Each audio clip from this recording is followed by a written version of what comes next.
اعداد و شمار کے مطابق سوڈان سے 356 افراد بحفاظت نکال لیے گئے ہیں، جن میں سے 101 سعودی عرب کے شہری ہیں، جبکہ دیگر 225 کا تعلق 26 مختلف ملکوں سے ہے۔ سعودی عرب غیر ملکیوں کو ان کی اپنے ملکوں کو روانگی میں سہولت فراہم کرنے کے لیے تمام ممکنہ کوششیں کر رہا ہے۔ اقوام متحدہ نے کہا ہے کہ وہ سوڈان سے انخلا نہیں کر رہا، بلکہ متحارب فوجی دھڑوں کے درمیان لڑائی کے تناظر میں اس نے اندرون اور بیرون ملک اپنے عملے کے سینکڑوں ارکان کی عارضی طور پر نئے مقامات پر تعیناتی کی ہے۔ اقوام متحدہ کے سیکرٹری جنرل انتونیو گوتریز نے کثیر جہتی اقدامات کی اہمیت کے بارے میں 15 رکنی کونسل کی عمومی بحث میں خطاب کرتے ہوئے سوڈانی عوام کے محفوظ اور پرامن مستقبل اور جمہوری نظام کی بحالی کے لیے عالمی ادارے کے عزم کا اعادہ کیا۔ انہوں نے سوڈان میں تمام فریقوں پر زور دیا ہے کہ وہ ایک دوسرے کے خلاف کارروائیوں اور تشدد کا سلسلہ ترک کر کے امن و امان کی بحالی اور جمہوری تبدیلی کے راستے پر واپس آئیں۔ انہوں نے کہا کہ تمام عام شہریوں کو لڑائی سے متاثرہ علاقوں سے نکلنے کی اجازت دی جائے۔ اقوام متحدہ کے سیکرٹری جنرل نے شہری علاقوں اور تنصیبات پر اندھا دھند بمباری کی مذمت کی۔ انہوں نے کہا کہ وہ خرطوم میں فوجی رہنماؤں سے مسلسل رابطے میں ہیں اور ان پر زور دیا کہ وہ مذاکرات کی میز پر واپس آئیں۔ اقوام متحدہ کے انسانی امداد کے رابطہ دفتر کی تازہ ترین اطلاعات کے مطابق 9 روزہ لڑائی کے دوران کم سے کم 427 افراد ہلاک اور 3700 سے زائد زخمی ہو چکے ہیں۔ پاکستان نے بین الاقوامی امن و سلامتی کو درپیش موجودہ اور آئندہ خطرات سے نمٹنے کے لیے مؤثر کثیر جہتی اقدامات پر زور دیا ہے۔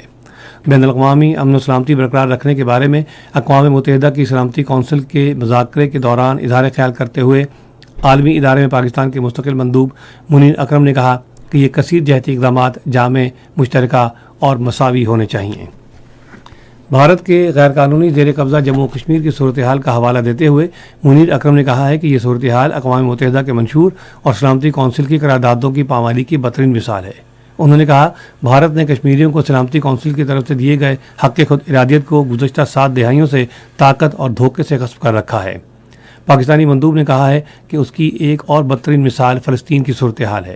انہوں نے کہا کہ اقوام متحدہ کی سلامتی کونسل کے ایجنڈے پر گزشتہ 75 سال سے زائد عرصے سے موجود ان 2 تنازعات پر عالمی ادارے کے منشور اور قراردادوں کی صریح خلاف ورزیوں پر کوئی کارروائی نہیں ہوئی ہے، جو اقوام متحدہ کے منشور پر عمل درآمد سے متعلق کھوکھلے عزم کا مظہر ہے۔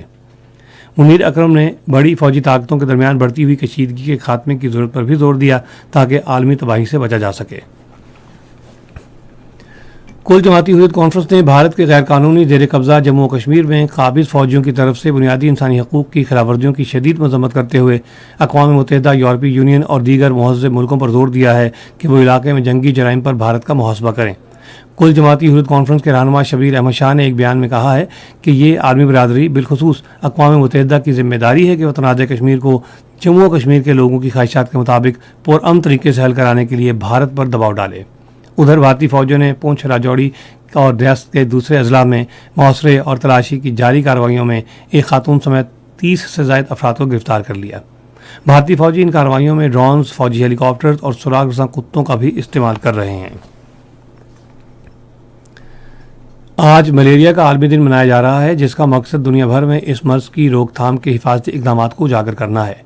عالمی ادارہ صحت کے مطابق ملیریا ایک جان لیوا مرض ہے جو مچھروں کے کاٹنے کی وجہ سے انسانی خلیوں میں داخل ہونے والے طفیلیوں کی وجہ سے لاحق ہوتا ہے۔ دنیا کی تقریباً آدھی آبادی خصوصاً کم آمدنی والے ممالک ملیریا کے خطرے سے دوچار ہیں۔ دنیا میں ہر سال ملیریا سے 50 کروڑ سے زائد افراد متاثر ہوتے ہیں، جن میں سے 10 لاکھ سے زائد مر جاتے ہیں۔ تاہم ملیریا ایک قابل علاج مرض ہے۔ اور اب موسم۔ محکمہ موسمیات کی پیشگوئی کے مطابق آئندہ 12 گھنٹوں کے دوران ملک کے بیشتر علاقوں میں موسم خشک جبکہ وسطی اور جنوبی حصوں میں گرم رہے گا۔ تاہم بلوچستان میں جزوی طور پر موسم ابر آلود جبکہ تربت اور مکران کے ساحلی علاقوں میں تیز ہوائیں چلنے اور گرج چمک کے ساتھ بارش کا امکان ہے۔ آج ریکارڈ کیا گیا 22 شہروں کا درجہ حرارت۔ Islamabad 30 degree centigrade, Lahore 34، Karachi 36، Peshawar 32، Quetta 25، Gilgit 27، Murree 21، Muzaffarabad 31، سری نگر 22، جموں 32 اور لیہ 4 ڈگری سینٹی گریڈ رہا۔ اہم خبروں کا خلاصہ ایک مرتبہ پھر سن لیجیے۔ گزشتہ رات سوات کے علاقے قبل میں 2 بم دھماکوں میں 17 افراد شہید ہو گئے ہیں۔ وزیر خزانہ نے فیڈرل بورڈ آف ریونیو سے کہا ہے کہ وہ ملک کی حقیقی ٹیکس صلاحیت کو بروئے لانے کے لیے اپنی کوششیں تیز کرے۔ وزیر خارجہ نے کہا ہے کہ پاکستان سوڈان سے لوگوں کے محفوظ انخلاء کے لیے خطے کے دوست ملکوں کے ساتھ رابطے میں ہے۔ اقوام متحدہ نے کہا ہے کہ وہ سوڈان سے انخلا نہیں کر رہا اور وہاں کے عوام کے پرامن مستقبل کے لیے ان کے شانہ بشانہ ہے۔ اسی کے ساتھ خبریں ختم ہوئیں۔ مزید خبروں اور تصویروں کے لیے آئیے ہماری ویب سائٹ پر، پتہ ہے radio.gov.pk، اور فیس بک کے link radio Pakistan news official پر براہ راست ویڈیو سٹریمنگ بھی ملاحظہ کی۔